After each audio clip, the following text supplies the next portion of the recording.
এবার আমরা দিয়ে দেবো ঘি, দিয়ে সবজিগুলো আমরা ভালো করে ভেজে নেব। সব সবজিগুলো ছেড়ে নেবো। ফুলকপি,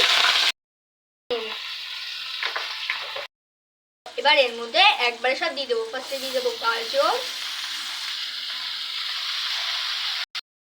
তারপরে এর মধ্যে দিয়ে দেবো বিনস, দিয়ে দেবো মটরশুঁটি,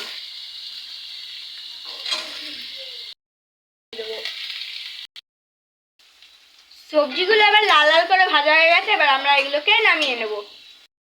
কমপ্লিট। এবার আমরা এগুলোকে তুলে নেব।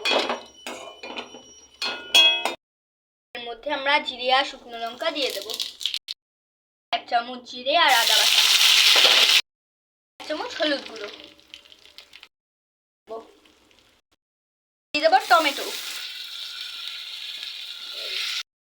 সেদ্ধ করা মুগ ডাল দিয়ে দেবো।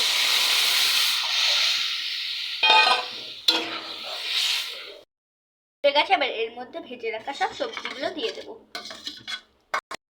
তার মতো চিনি দিয়ে দেবো, ভাজা মশলা দিয়ে দেবো,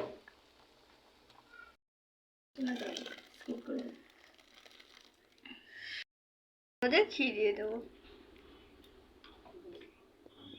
তৈরি হয়ে গেছে আমাদের সুন্দর বিয়ে বাড়ির মতো ভেজ ডাল।